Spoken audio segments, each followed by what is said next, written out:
So welcome to this second talk by John Kalb, who is Professor of Social Anthropology in Bergen and has worked also in Utrecht and Central European University. The idea would be to sort of explore certain themes, very general themes, at a time when the whole world seems to be going to hell in a basket, and see if we can make some sense of some of the things going on around us. And I thought it'd be very great to have Don here to help us with these questions. He said he's not going to do that, but he'll do it for us by default, I'm sure. So this week we're on to the topic of what did you choose? The capitalist transition debate. And then next Monday there will be another session, and then Monday after that the final session. So the sequence of lectures. And while I suspect that each one is a law unto itself, the themes are probably connecting them. So great. Thank you. Thank you. Thank you, David. I should also thank, and I forgot that on Friday, I should also thank Ida for pushing me to come over, Ida Susser. So, you hear me well? Yeah? Just a few words about Friday's talk, when we were talking about commemoration of the Russian Revolution. And we have some new data about this. And most of you were not there, I think. Well, some of you might have been there. But just for the record, I want to just add a bit to that. So it turns out that the Russian television has made two TV shows. One about Lenin, one about Trotsky. They've decided not to broadcast one about Lenin. The guy's too nice. They broadcast the one on Trotsky, who is sort of pictured as a proto-terrorist. He's of course mendacious, imperious, fast thinker, intolerant to personalities, and so he fits that thing very well. The 7th November holiday that used to be there has been cancelled by Putin. It's now a 4/11 holiday, which celebrates the 1612 uprising against the Poles. And this, the commemoration on the 7th, so that's today, of the 7th of November, is celebrating the 1941 parade, military parade that commemorated the Russian Revolution. 1941, of course, the beginning of the war in Russia itself. At the Smolny, which was the place where the Bolsheviki had housed themselves. There used to be roundtable discussions in November on the revolution. That roundtable is now on the independence of Finland, which happened exactly on the day of the revolution. So that as an addition to Friday. Now, the transition debate.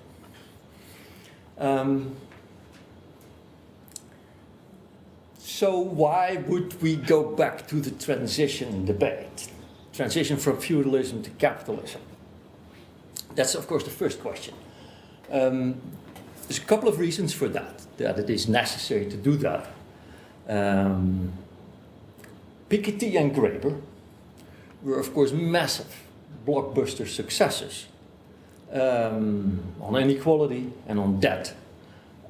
But they talk about inequality and debt without talking about capitalism at all.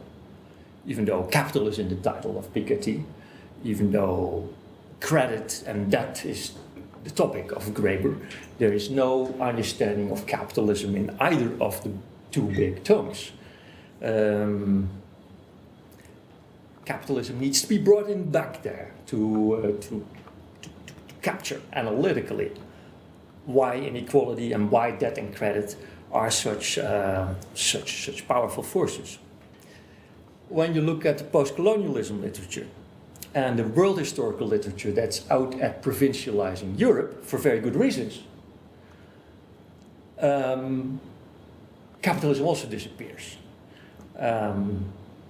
For Chakrabarty, provincializing Europe Europe is basically about reason. It's a Benthamite Europe. It's not a Marxian Europe. It's not a capitalist Europe.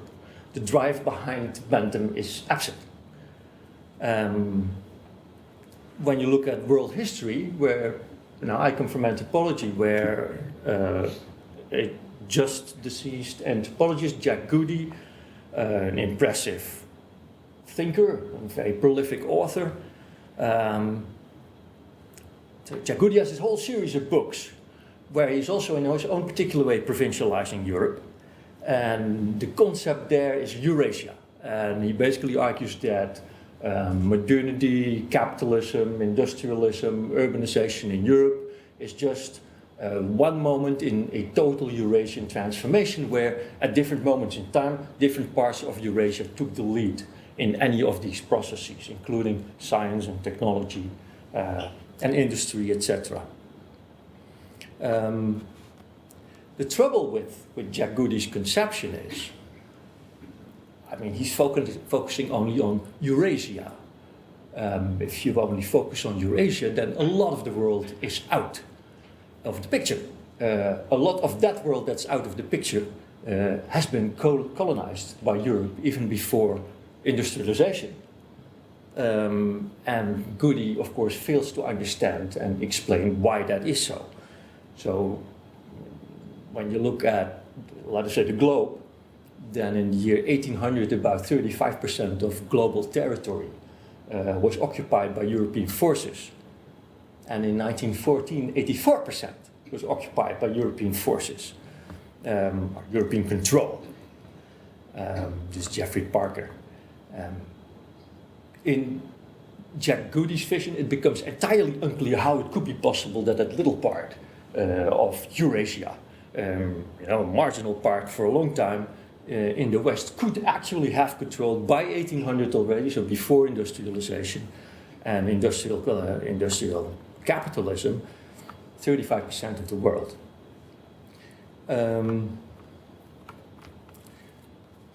So this is a model. So Goody is a model basically about markets and entrepreneurs, and so perhaps a model about capital, but not a model about capitalism.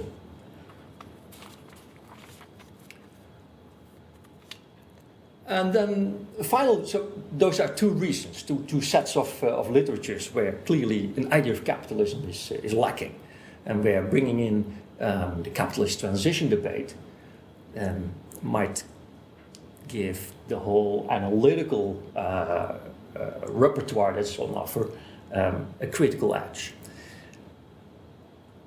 Every era within capitalism creates its own transition debate. That is only understandable because every era in capitalism has its own particular manifestations of capital and capitalism that it needs to theorize. So we are in a new era in many ways. We have become entirely aware of the importance of credit and debt. Financial crisis, we have a new sort of sensibility about what capitalism is and what it does to us, how it is shaping our world, what the forces are behind it. And credit and debt are becoming more important in how we think about capitalist transition. And that is what I want to pick up tonight. So, global debt at the moment is a bit more than 300% of global GDP. It's been rising with about 40% since 2008, since financial crisis. Financial crisis has only been managed over time by magnifying, accelerating indebtedness and the spread of credit through the system. The UK, the US, about 400% of GDP, yearly GDP, is standing out in public and private debt. Eurozone, about 350%. Japan, more than 500%. China, which is, of course, a very important actor in all of this, in all sorts of ways, has also already about 280% of GDP in debt. That is entirely new. From Arrighi, we know that with these financialization cycles at the end of a material expansion epoch, the old hegemon becomes indebted. But what is quite new is that there is an emerging hegemon that is already entirely indebted before it becomes a hegemon. So for us, in our particular era of capitalism, we have an enormous need analytically to understand the role of credit and debt in the transition from feudalism to capitalism. So it's a sort of reclaiming of the past in the light of the present. Now David's work gives a lot of analytical tools for this. So, you know, David is reading Capital number 1 as well as 2 and 3, and reading 2 and 3 in the light of 1, and reading 1 in the light of 2 and 3. And there is clearly a shift in the Marxist discussion from a purely labor-based and place-based, industry-based, relative surplus value labor-based discussion to one where the total circulation of capital is being looked at. So this leaves, you know, the classic Marxist issue of socially necessary labor time and the globalization of the capitalist value regime in place. It's a central issue, but it adds the second, as in David's words, it adds the secondary and the tertiary circuits of capital: credit, state, urbanization, infrastructure, education, and indeed private and public debt. Now I move to the transition debate, and so my intention is to bring in the issue of credit and debt into it. Central banking in particular, seigniorage. Do I pronounce that word well in English? Yeah, seigniorage as a driver of capitalist transformation. And another important concept for you to sort of pick up immediately is the concept of capitalist credit money. And I'm going to talk about that a little bit. But first, I talk a little bit about the transition debate as we know it. So there are 3 positions in that debate. I'm going to add a 4th position there. Now, if you have a question, while I'm trying to explain this as shortly as I can, but with sufficient meat on it, if you have a question, then you should immediately do that, because I don't want to leave you behind. 3 classic positions in capitalist transition debate. So first is the liberal specialization model. This goes back to Adam Smith, Max Weber, Henri Pirenne, and it focuses on the emergence of cities and the network of trading, mercantile cities in the late Middle Ages, early modern days, early modern period, rise of the middle classes, the rise of urban democracies, urban civil societies, the rule of law.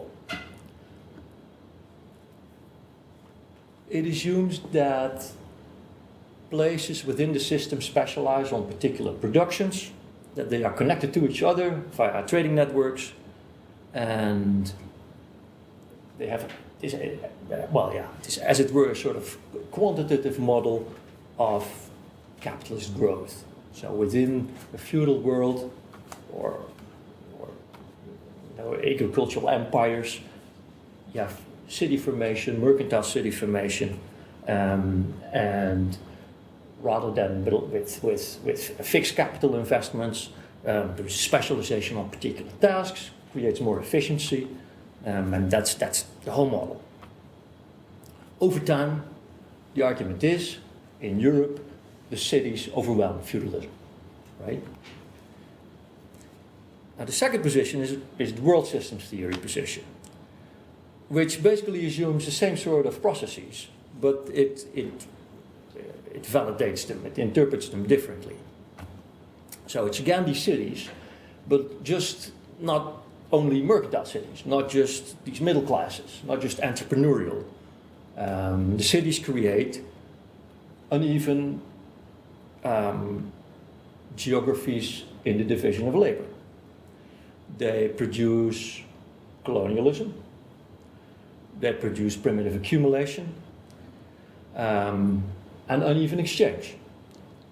And over time, in the world systems vision, over time there will be a division. It's a sort of spatialization of a class vision, right? There will be a division between the core, semi-periphery, and periphery. And the exchange between the spheres, the geographic field zones, is characterized by uneven exchange. And uneven exchange is a method by which surplus value is pumped out of the lower tier zones, out of the semi-periphery and out of the periphery. And it keeps the cities glowing. So the same sort of process, but a negative and let's say in a way a Marxian evaluation and analysis of what is happening rather than a liberal one. Now, in the 1970s, Robert Brenner and political Marxism became very strong in their attack on both the Adam Smith model and the world systems model. Now here you get a complete shift in the geographic perspective. So rather than the network of cities, in a positive or negative sense, it concentrates on agriculture in England. And not just agriculture in England in general, but in a set of very specific zones, namely those zones where the enclosure movement had been happening in, well, it starts in the late Middle Ages, but then it sort of gathers steam, and in particular in the 17th and early 18th century, large tracts, let us say northeast and northwest of London, are being privatized. So the common grounds of the villages are being enclosed by gentry, who turn those stretches of land into commercial agriculture. So there is a dispossession of the peasantry going on.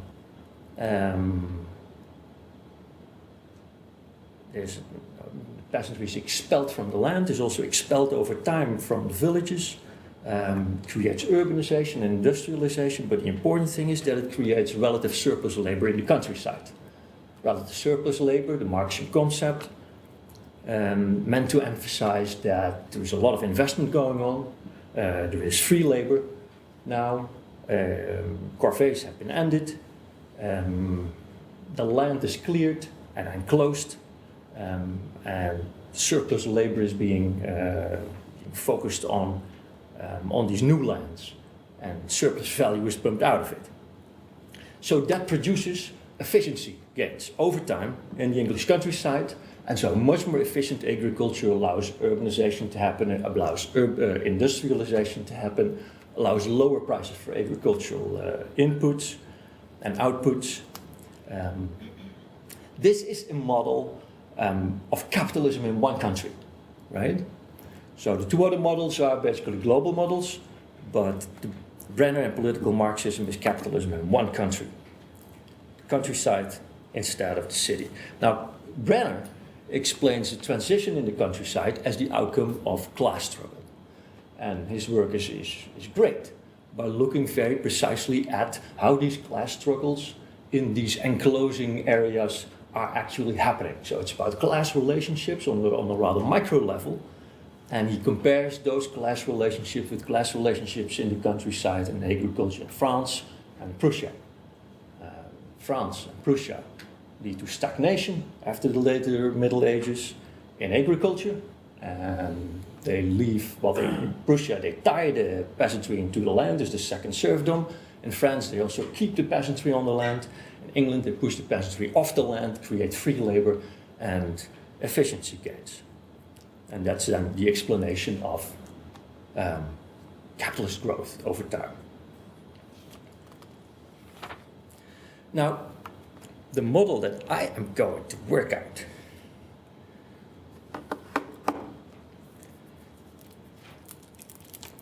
is a fourth position. And it doesn't really exist yet, I would say, as a self-conscious intervention in the transition debate. But it would be great to work it out as such.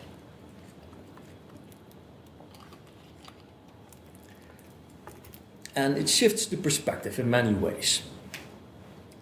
So it focuses not on relative surplus labor a la Brenner. It doesn't focus on specialization and commercialization. And it does not focus on uneven exchange. It focuses on the capitalization of the state. And the capitalization of the state works through seigniorage and seigniorial privileges. And it goes back in its historical vision and in its explanation to the late Middle Ages, where the urban elites in, well, the mercantile cities of Europe, and of course you first think of Geneva, Venice, Florence, create public credit, get the right to produce money, and are allowed to create, well, you can call it a sovereign enclave, set apart in a sense from urban state government, and at the same time being integrated in it. So it's political and economic at the same time. It's not part of local democracy. It is part of how the state and the top entrepreneurs, bankers, the most wealthy actors in these cities, and they can be sometimes just counted on two hands. In the case of Florence, on one hand, how they organize their own private interests in the production of credit and the production of money through the state, through the urban state. Now, ultimately, this whole movement produces a particular bourgeois revolution, and this is the bourgeois revolution of the Netherlands, the United Provinces in those days. Right? So the United Provinces is, after its independence from the Spanish Empire, 1620 in practical terms, but 1648, the making of the Westphalian system formally, is the inheritor of, let us say, the knowledges, the legal knowledges and the practices of the seigniorial economies. Now that means that the Dutch state, the state of the United Provinces, becomes a form that you could summarize as private property circulating as capitalist state power. And so private property circulating as capitalist state power. That is a very short summary of what that strange amalgam of the United Provinces state in the 17th century was.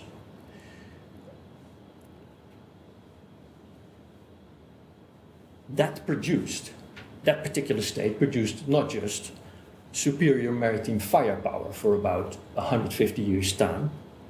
So until about 1620, this sort of crystallizes out, but until about 1760, Dutch maritime firepower is superior in the Atlantic and in South Asia and in the North Sea. But more importantly, it sets itself up as the center of the European and to some extent increasingly global credit economy. And this worked via the institution of what was called the Exchange Bank, the Wisselbank.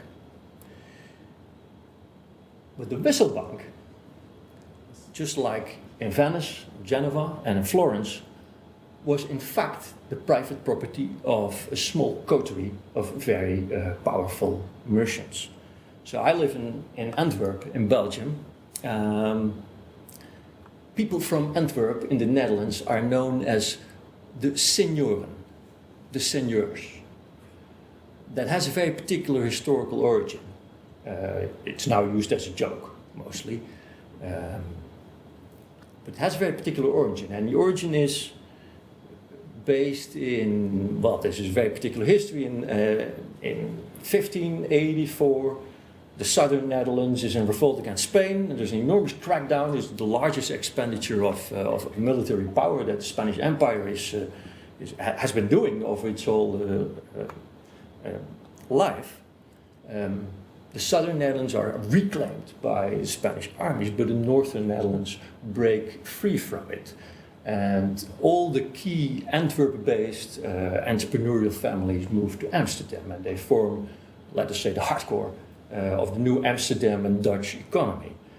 Over time, these people have remained the key actors in the Dutch state system. That's where the idea of people from Antwerp as the senioren comes from. So it's that particular mechanism where very powerful trading families, banking families organize a particular state form and set up its global networks. Now, you see in a whole set of recent literature this sort of shift in the attention in the transition debate, in the attention from, let us say, the world system as such, or the UK in the Brenner case, to the Low Countries. Jason Moore is an example, Joseph Vogel, Richard Robbins, Tim DiMuncio, all focus on the emergence of this particular sort of seigneurial power. Now, that is only an intermediate phase. And where it really becomes interesting, I would say the Netherlands is just, let us say, the last city-state, the last seigneurial complex that organizes itself as a city-state in history. I won't even say that this is a purely European development. Those city-states emerged at different moments and at different places in world history all the time. And then over time were mostly swallowed back into agricultural empires. The European situation is different in because that agricultural empire doesn't develop.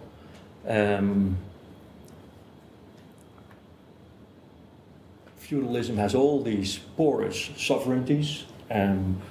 Over time, feudal lords become ever more indebted to merchant capital, to banking families, etc. The Pope itself becomes ever more indebted to Florentine capital. So over time, the trading families and the banking families gain a negotiating power with the feudal forces.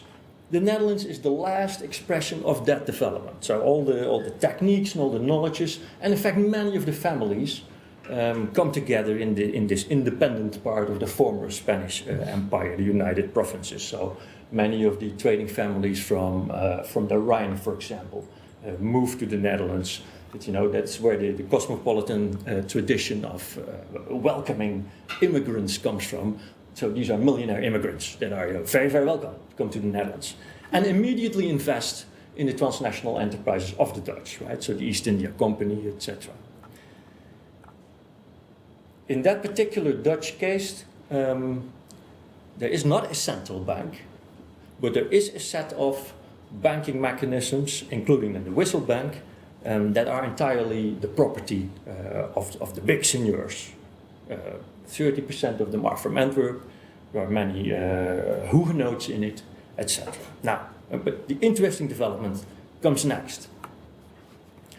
And that is how that whole model is transplanted into the making of the United Kingdom. Before 1688, the United Kingdom did not exist. It was produced in 1688.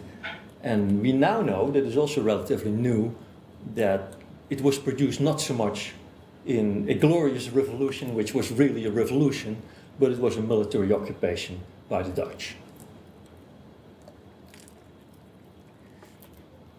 So the Dutch, as that sort of seigneurial complex of power, is permanently threatened by French Empire.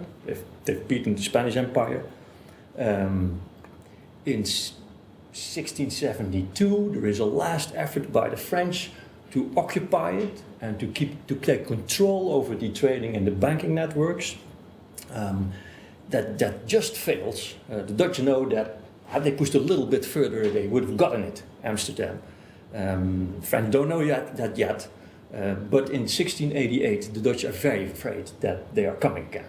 There are signs that, French become aggressive on the ocean against Dutch ships and are, the Dutch decide that they occupy England and they take England out of its alliance with France. There's a Catholic king, King James, in an alliance with France, a counter-revolutionary king. The Dutch occupy London and switch England into an eternal Protestant alliance with the Netherlands. They chase King James away, there's war, they make the English pay for the war, both in troops and in terms of money. They give a big loan to the new United Kingdom, very high interest rate, a higher interest rate than the profit rates of the East India Company, 8%. The profit rates are about 4% at that time. So this is typically how the seigneurial economy works. You impose a loan and with very high interest rates usually. And they make the English protect the Netherlands against the French.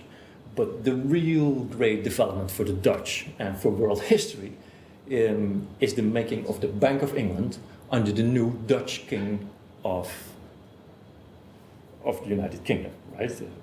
King William. King William was the stadholder of the Netherlands. He becomes, he was married already with an English princess, Mary, and then he becomes the king of England. So in that complex, the making of the United Kingdom, dominated by Dutch forces and dominated by intellectuals that have been sponsored by the Dutch before, like John Locke, they produce in 1694 the Bank of England. And the Bank of England is the key institution that over time comes out of the European seigneurial economy. So here's a central bank as an enclave of capitalist sovereignty, entirely outside of parliament, outside of democracy. It is allowed to sell loans. It's a monopoly, it's allowed to sell loans to the English state until about until about French Revolution. Between 20 and 60% of these loans are actually furnished by the Dutch. Right? So in a very literal sense, the United Kingdom and the Bank of England are set up by Dutch capital. Creates an enormous financialization of capital in the Netherlands. So the cities in the Netherlands are reduced in their population in about 30-40 years' time with some 50%. So Haarlem, Leiden, the textile cities go enormously down. There's an enormous outflow of capital, and all of that goes into English state loans. These English state loans are used for building the marine, maritime forces are used to dominate the Atlantic. Over time, kick the French out or make them subservient forces in the Atlantic and in the Americas, and ultimately also in India. When you look at actual resources in a comparison between France and the UK in 1700, no one could have predicted that the UK could have dominated these spaces against the French. I mean, French population is 3 times as big. French resources, agriculture, but also at that point still manufacturing forces are incomparable to the UK. But it is the flow of capitalist loans to the UK that makes this whole development possible.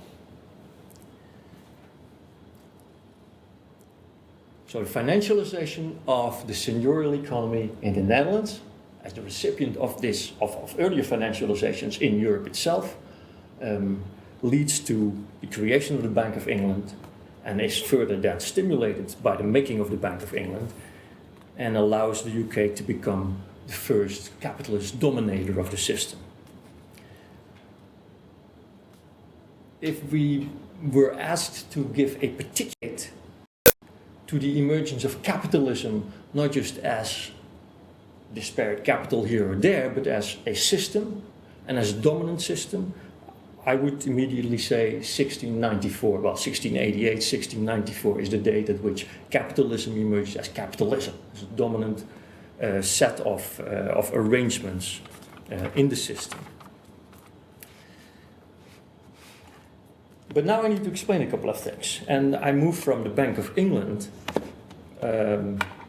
further.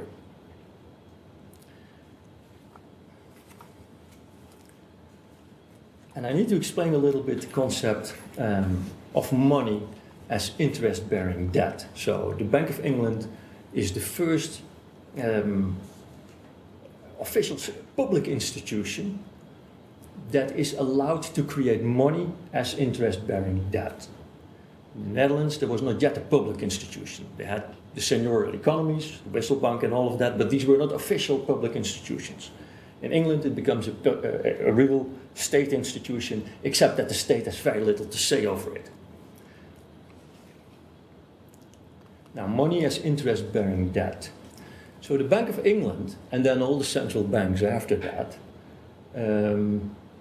are institutions that help to support the public, credit. Public credit becomes then, to the state, becomes then the institution that allows the bank to circulate money. But that money is interest-bearing money. And I'm now here following the book by Robbins and Demuncio, which is, I think, very clear here.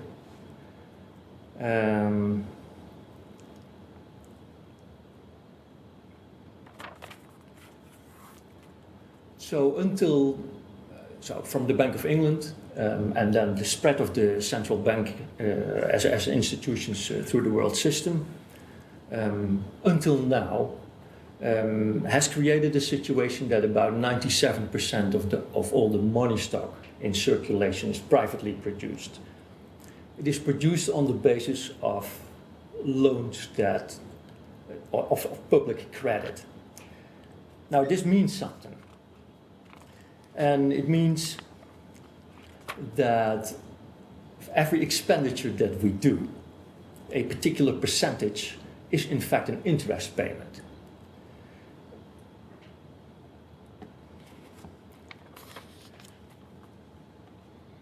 Now, Margaret Kennedy has calculated, in the case of Germany, that about 35 to 40% of every expenditure that is done in Germany goes to financiers. So is in fact an interest payment on these interest monies. When you keep that sort of a calculation going, then it turns out that interest payments every year in every capitalist society amount to about 30% of GDP, right? And if you compare that with federal taxes, for example, it's clearly higher than federal taxes in the US. So if we come back to Piketty, we ask why, Piketty has this R is larger than G, right? It's the crucial formula of Piketty. So return to capital is larger than growth. If we want to explain why the return to capital is larger than growth, then this crucial mechanism of interest money, of capitalist interest money, must be used. Marx was pretty well aware of the importance of señorías and central banking. And I'm going to give you a couple of quotes about this.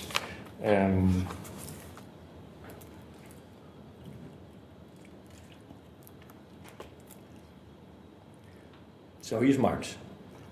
The system of public credit, of national debts, whose origin we discover in Genova and Venice as early as the Middle Ages, took possession of Europe generally during the mercantilist period. The colonial system with its maritime trade and commercial wars served as a forcing house for it. Thus it took first root in Holland. National debts, the alienation of the state, whether despotic, constitutional or republican, are marked with the stamp of the capitalist era. The only part of the so-called national wealth that actually enters into the collective possession of modern peoples is their national debt. This is in Capital. Another quote by Marx says, "With the stroke of an enchanter's wand, the public debt endows barren money with the power of breeding, and thus turns it into capital, without the necessity of its exposing itself to the troubles and risks inseparable from its employment in industry or even usury."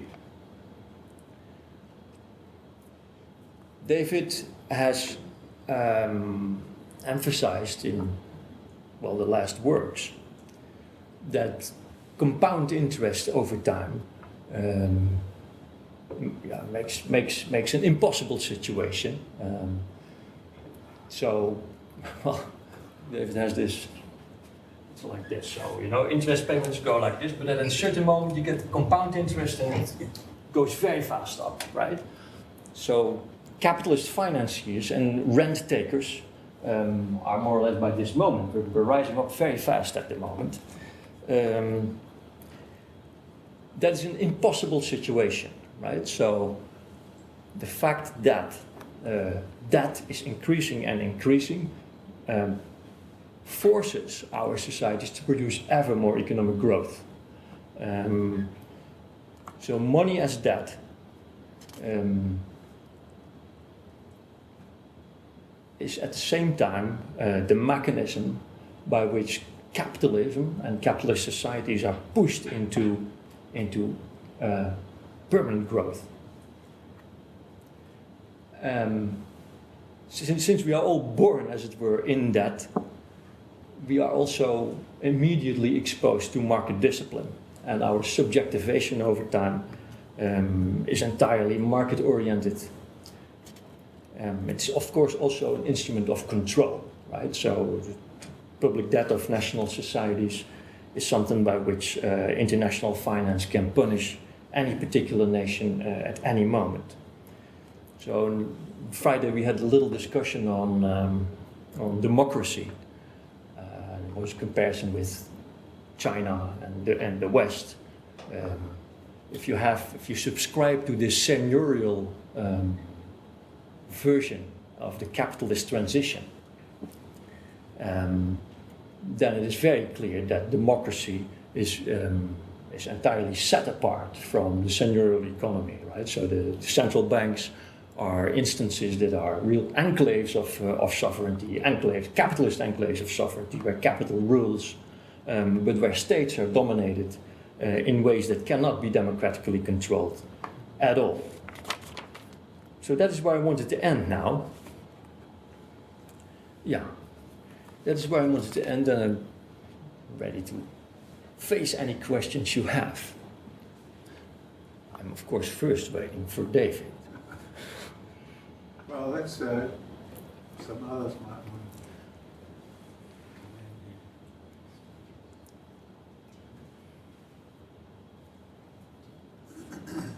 Shall we? So I have a question about your chronology that you presented. So you said that in your model, fourth model, capitalism begins in 1694 at the beginning of the establishment of the economy. So with Brenner would set the date back a bit further, right? The 16th century. Like you mentioned, the enclosures happened, and peasants returned to agricultural proletariats, and so on and so forth. But I'm kind of wondering like, it seems like there's been data that shows there's a divergence in the 16th century of incomes in England, for instance. Right? So that's, some data actually supports what Brenner has to say about this. And I'm kind of wondering, so for your account, right, you're sort of pushing that kind of class struggle account kind of out of the picture and saying, well, really it's banking.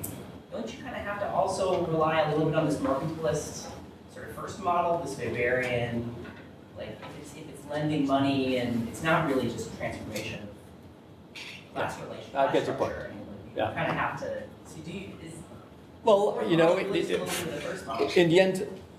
the end, of course, I also assume that all of this remains dependent on the creation of relative surplus labor, right?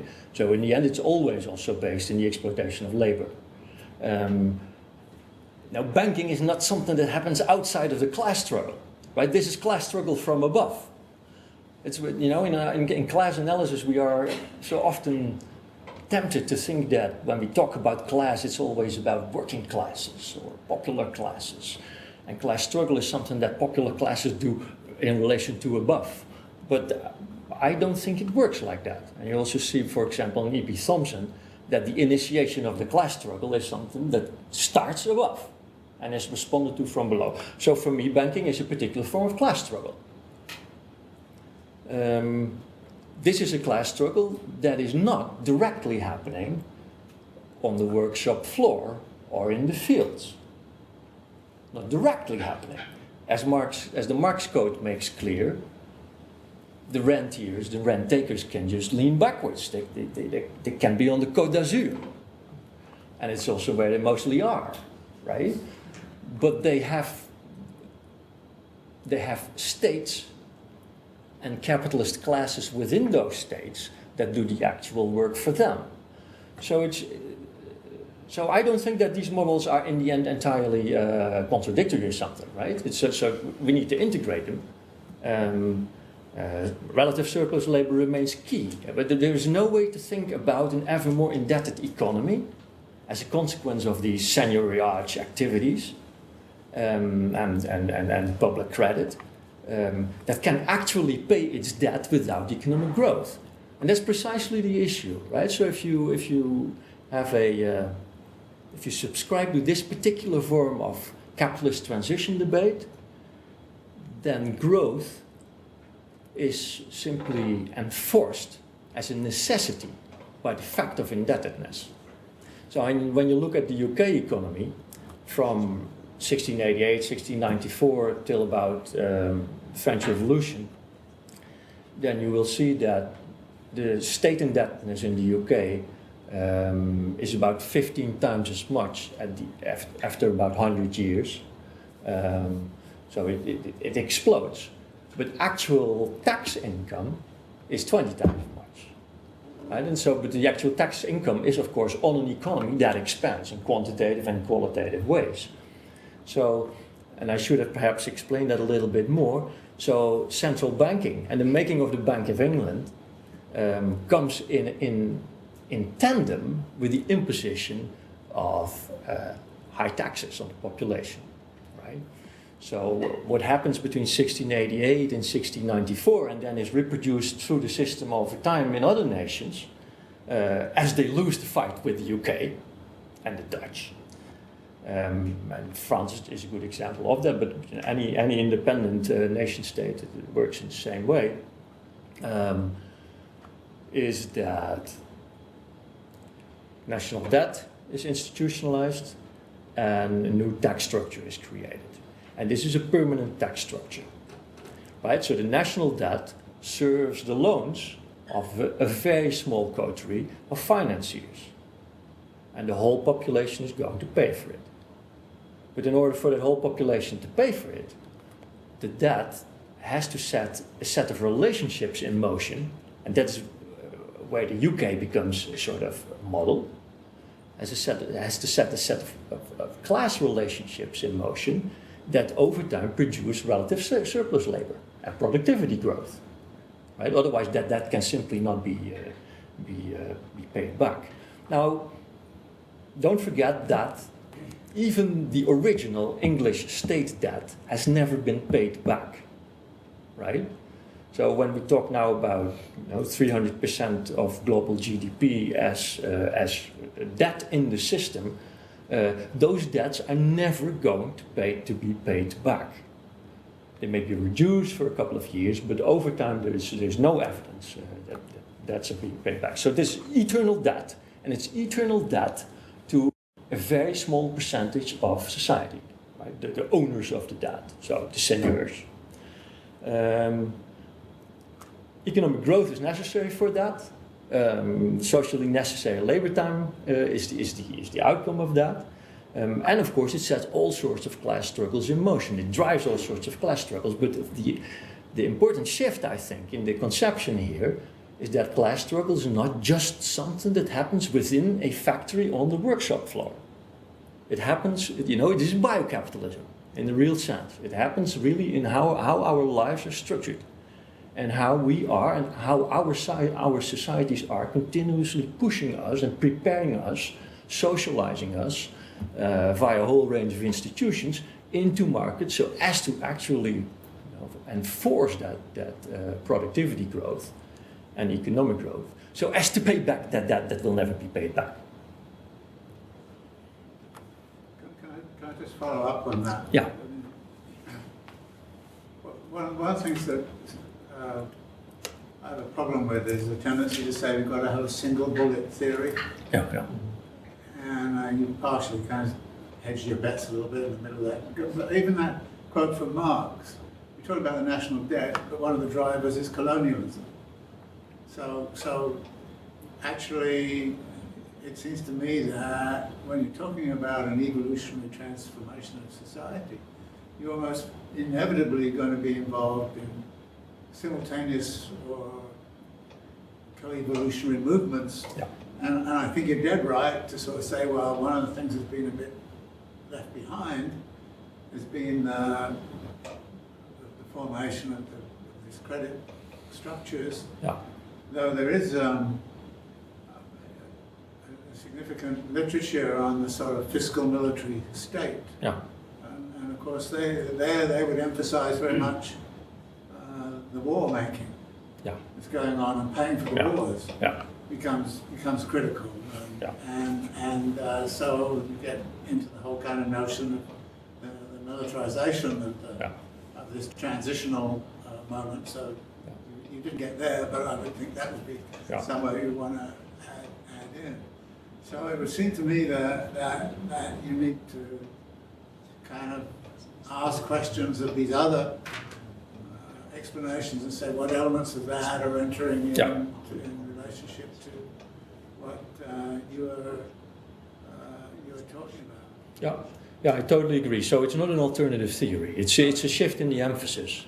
And then of course all the sort of the space-making processes and the particular institutions that do special sorts of work within it need to be fleshed out. So it's absolutely not an effort to move away from, for example, primitive accumulation. On the contrary, I would say. So certainly in the 17th and 18th century, as David says, the debt primarily drives war making. But of course, war making is not independent from primitive accumulation and from producing, for example, large-scale slave working forces. But part of the debt also goes in loans to merchants or to new entrepreneurs, slaveholders. Locke himself was one of those who invested heavily in the slave economy and was closely involved in the making of the Bank of England.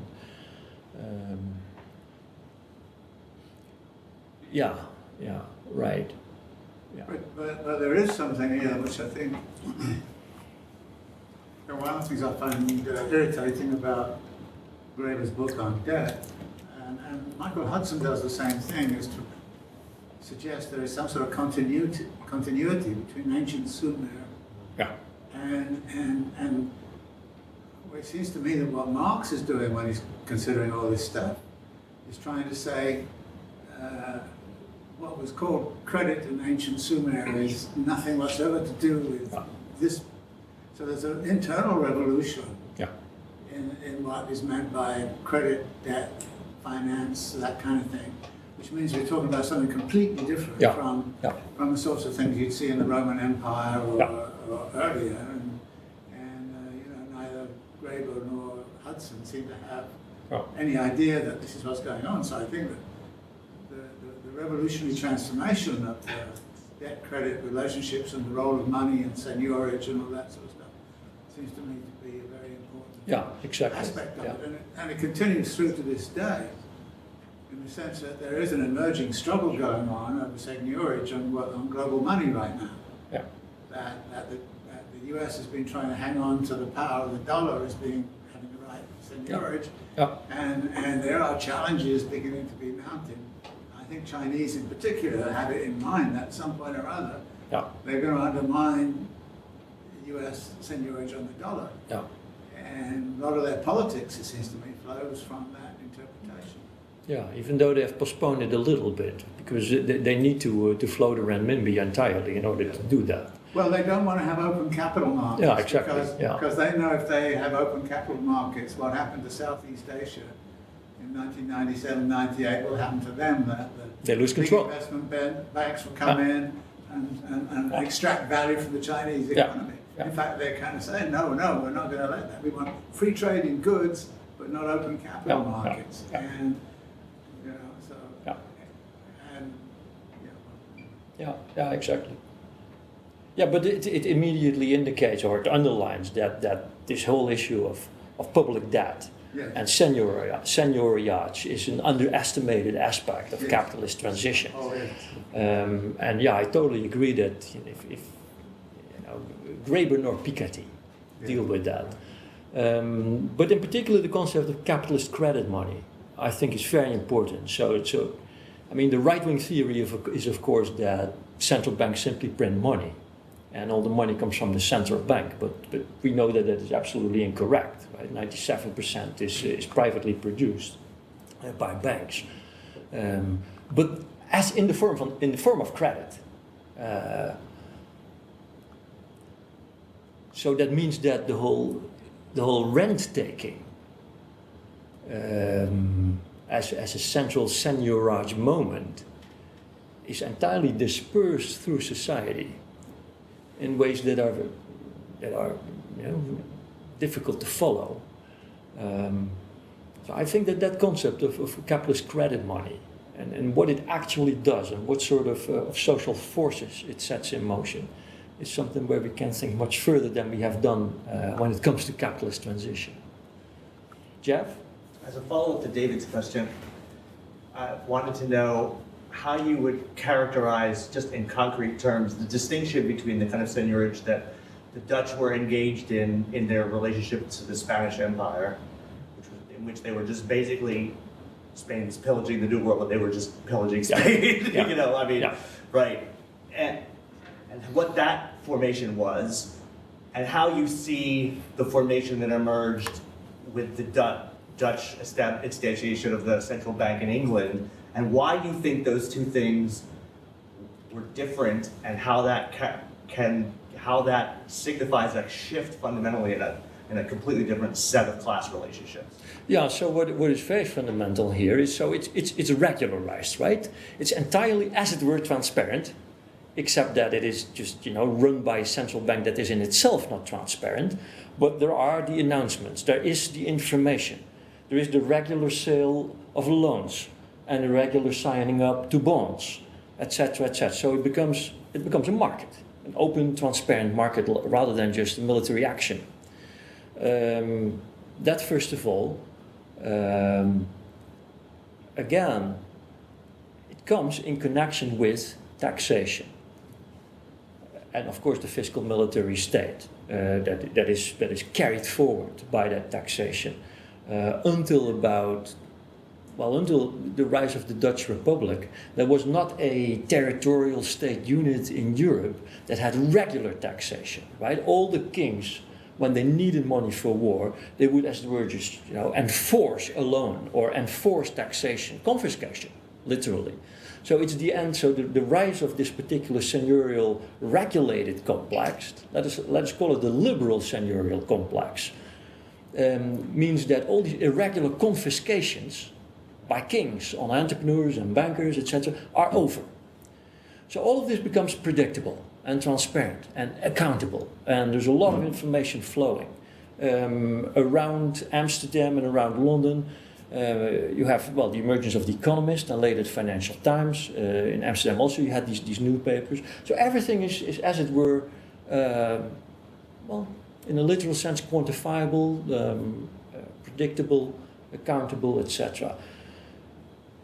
Taxation becomes regular and much higher than in any other unit, in any other state. I mean, the liberal debate has always said, the liberal position has always said, you know, France, high taxation, and the UK, very low taxation. It's absolutely untrue, right? So the Netherlands and the UK have, until about 1850, by far the highest taxation as a whole in Europe. And that is, so the whole nation is basically organized as a continuous collateral for the national debt.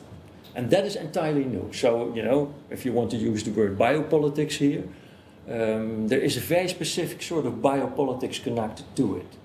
And then the last element is, of course, the parliament, right? So in 1688, UK becomes a parliamentary kingdom, and the parliament consists, in any case, of those who are the first underwriters of the Bank of England. So the bank gives a loan to the king in parliament.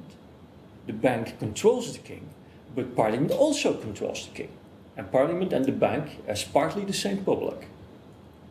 Right? So in that sense, it's a completely new configuration. So that is also the paradox when it comes to democracy. So on the one hand, the Glorious Revolution, which is the classic bourgeois revolution, and in the theories of bourgeois revolution, the Glorious Revolution creates a bourgeois parliament and produces a form of democracy, of bourgeois democracy, but that bourgeois democracy includes the setting apart of the top echelon of the bourgeoisie that runs a central bank and is the original loaner to the nation, the seigneurs. Juana. Well, I would like to push you on this distinction that you make between the seigneur and sovereign, or sovereign, let's say. How would this insistence on the idea of seigneurage change notions of sovereignty? I mean, traditionally speaking, in traditional historiography, the end of feudalism, and feudalism itself is understood as always existing inside tension between les seigneurs and the sovereign. The end of feudalism, modernity, so to speak, is supposed to do away with all of that, centralized power, create the state as we know it, or as we used to know it, and, you know, the modern ideas of sovereignty. So what happens if we were to take, to follow your take on the transition debate, and to what happens to the notion of sovereignty in that context? Another way to ask this question would be to say around the same time that the Bank of England emerges, you also get all these semi-new ideas about self-organization in the economy, complexity emerging out of nothing, the invisible hand, again, as we all know it. Would you say that because of these financial seniors and because of this new kind of financial seniority, that there was never actually any invisible hand, that what we're actually dealing with are invisible hands of the financial seniors? So this is a tongue-in-cheek question. Yeah, that's a very good point. Indeed. So the invisible hand is, of course, oiled and partly driven not in the way it exactly works out, not in the exact prices that are formed or the contracts that are created within it, but behind the invisible hand there clearly is the interest of the visible hand of the seigneurs, of the seigneurage, and of the central bank. So that I think that there's a collusion here, right? So the creation of the public debt, and as a consequence of that, the availability of credit, and therefore of credit monies, and therefore of money, in an increasingly entrepreneurial economy, commercial entrepreneurial economy, allows all sorts of new initiatives and new entrepreneurs to emerge that the king cannot oversee, that the king is not controlling, nor the central bank is controlling. But the central bank allows, is basically the open hand behind the hidden hand, right? The central bank and the credit monies that it creates allows the markets to work. Yeah, so then the next point about sovereignty. Well, I guess this has always been one of the conceits of sovereignty. So modern sovereignty is modern bourgeois sovereignty. It's not modern popular sovereignty. It's modern bourgeois sovereignty in the sense that basically all the new nations that are being created, nation states that are being created after 1688, are nation states that start with a debt. The holders of that debt are the super sovereigns. Even though they're not meddling with their fingers all the time like the old kings and princes used to do.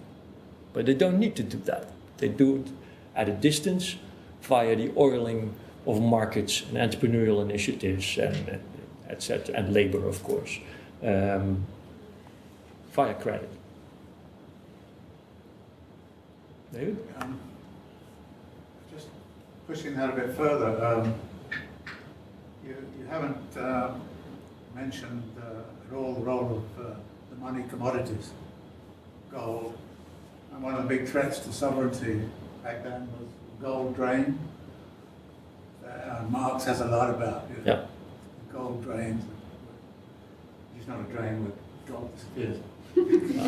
Gold disappears, and when that happens, the state has to do something to maintain the gold or bring the gold back. So there's a lot of playing around with there. So it's not just simply credit monies that you're dealing with, you're also dealing with the role of gold. Yeah.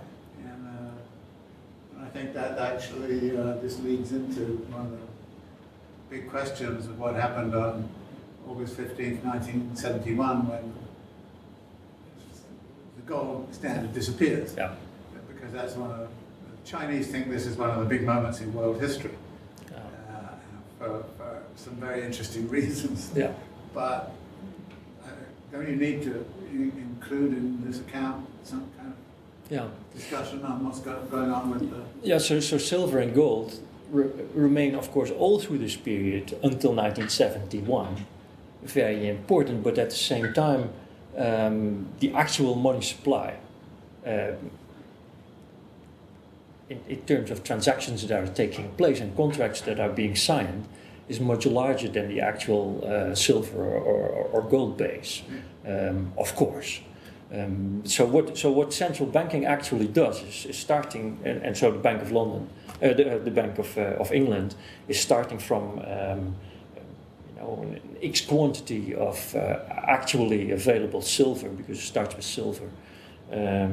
It allows from there to create a whole set of loans to the state that are far beyond that, and then the state uses it again to sort of to oil its own activities. And so 1971 is the first moment at which that is entirely over, and we're now talking basically about digital monies, right? And so I think the Chinese have a point that those are very important moments. Graeber also makes a lot of it. I also think that is correct in a way, but it also overestimates it a little bit, because in the banking sector, the actual quantity of gold or silver was never really the problem, it seems to me.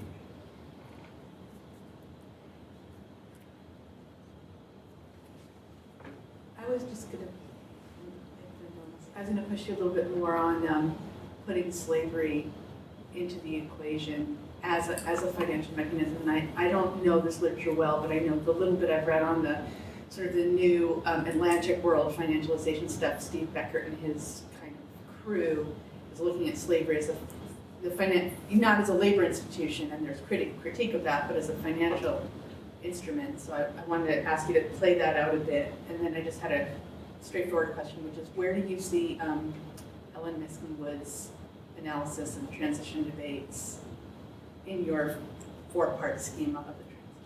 I didn't hear that last one. Ellen Miskin Woods, where Oh, do you oh, see yeah, her? okay. Is she on your side? Is she on Brenner's side? Oh yeah, no, Alan Mixon's Wood is a super Brenner. Yeah, that's right. Yeah. Well, I think she's got a lot to, I think there are some real overlaps with you. But anyway, okay. I think so. If that is so, then we need to talk, because then I didn't articulate something really well. No, I mean, Brenner is much more flexible in the debate in the end than Alan Mixon's Wood is. I mean, Alan gets really annoyed by Brenner, allowing this to happen, allowing that to happen. That's not part of his original model.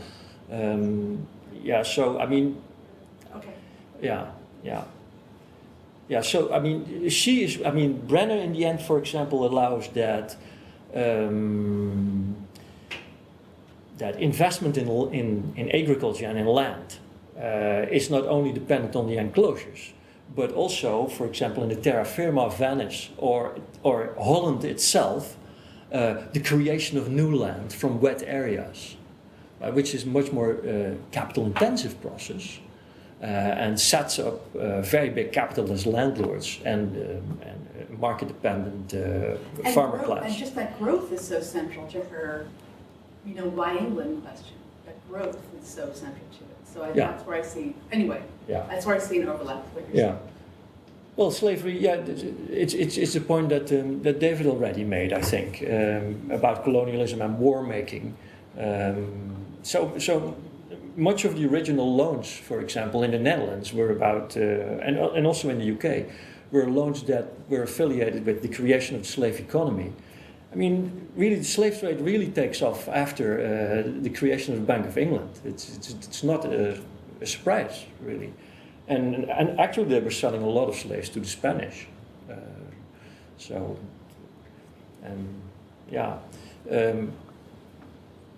But I think in the end, when you look at the 18th century, it seems to me that much of the sort of, what's the right word for that? Let's say the base of value. I look at David because I might use this word not entirely the way you would like me to do it, but the sort of the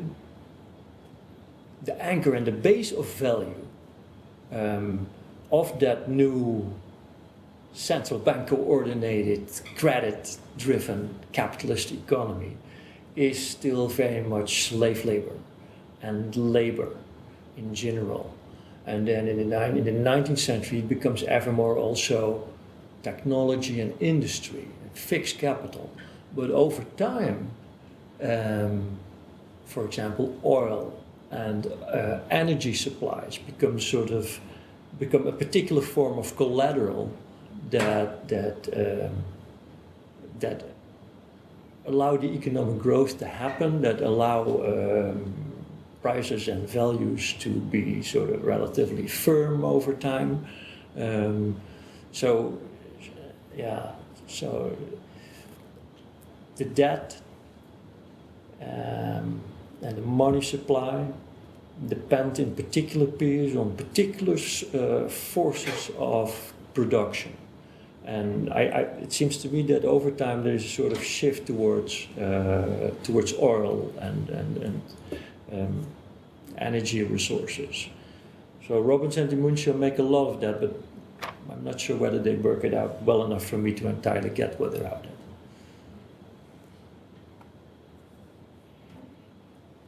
Thank you. My question has to do with previous question anyways. So, but I'm struggling with understanding your definition of transition.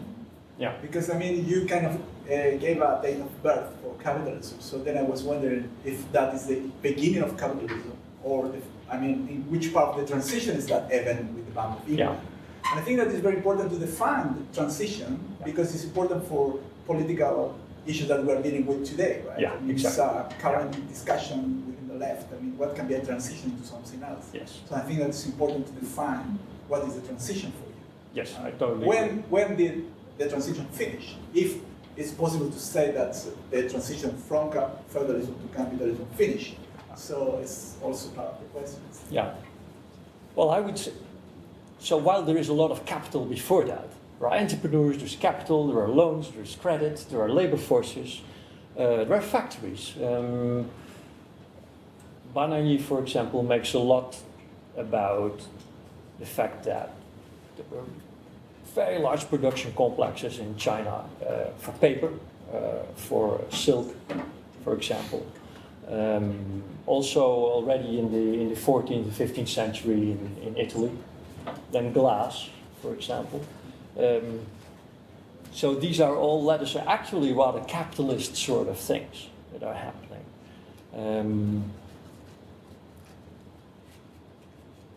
But I would never call that yet capitalism. These are capitalist activities, but they are not really reproducing themselves in a wider environment that's entirely saturated by capitalism as a dominant mode of accumulation.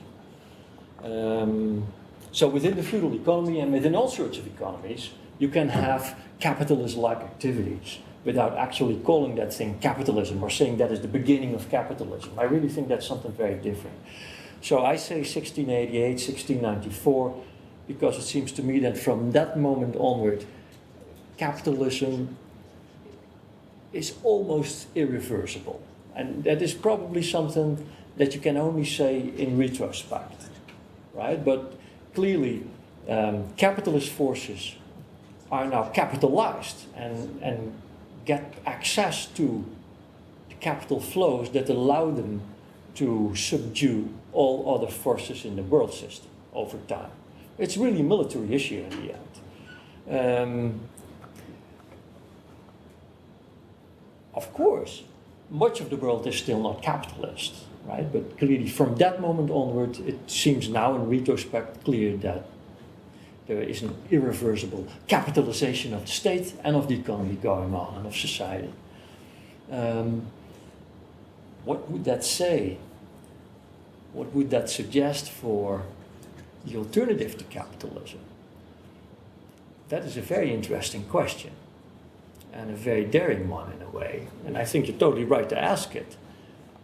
But clearly it means that we might have within a capitalist economy all sorts of sharing economies. What is it? Participatory economies, even enclaves that are slightly set apart from the global value regime. That is not yet the end of capitalism. There will also be a lot of activities that are not entirely capitalist.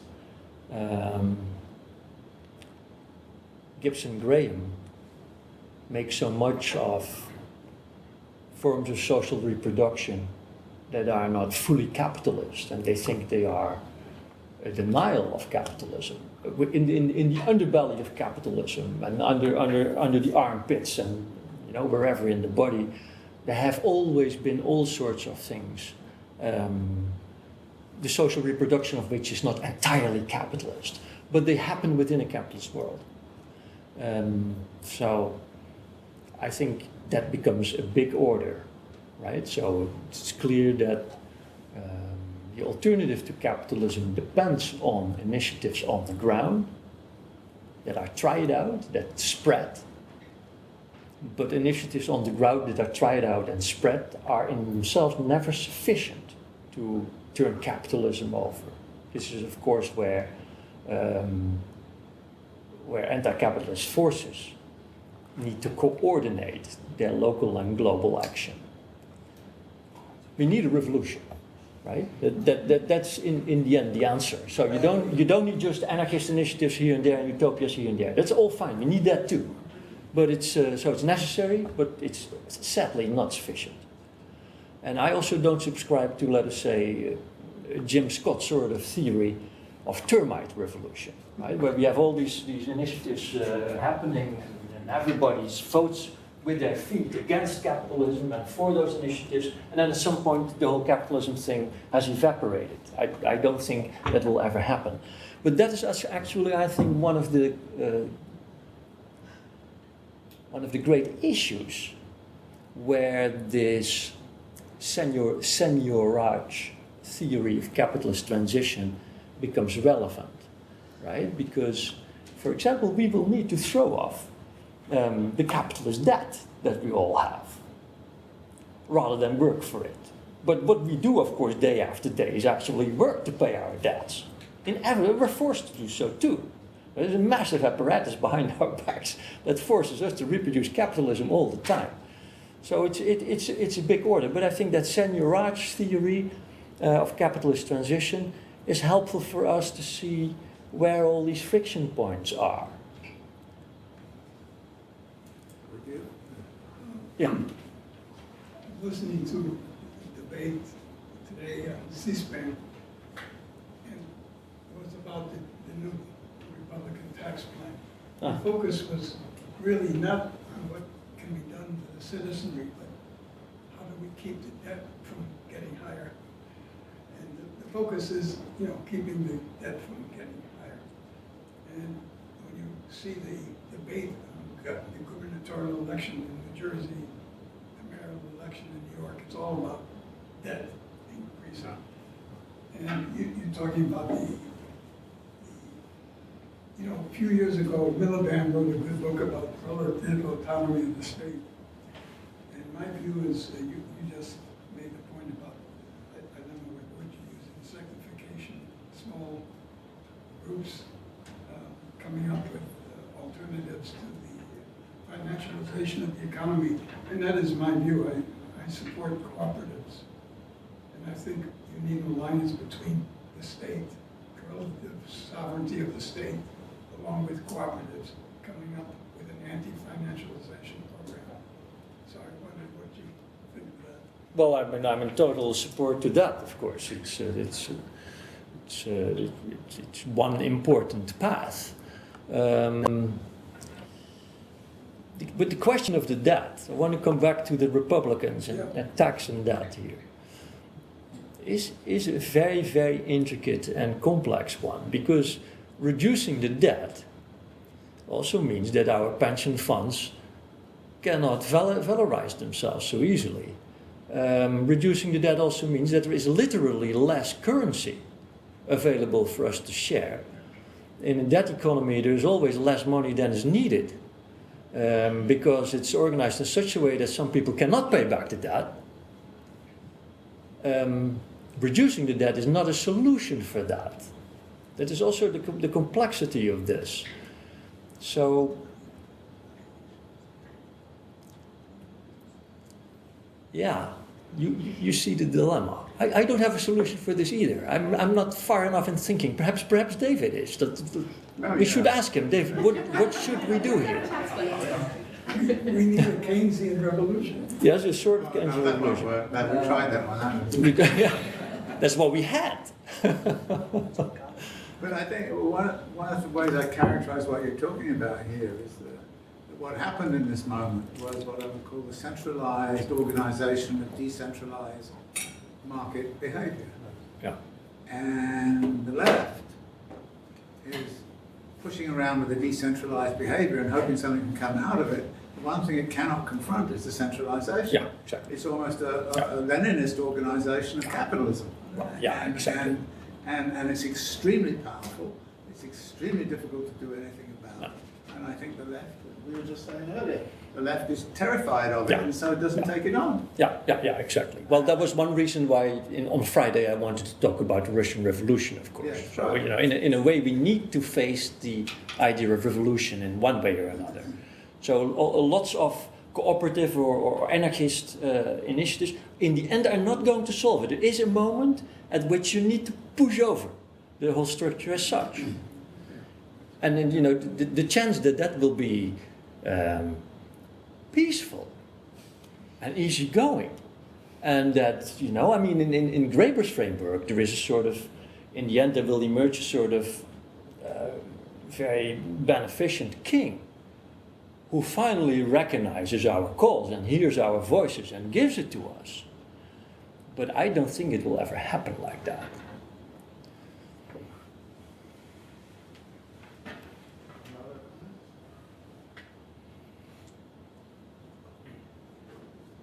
Maybe we'll continue this Very good. Monday. And, Good. thank you.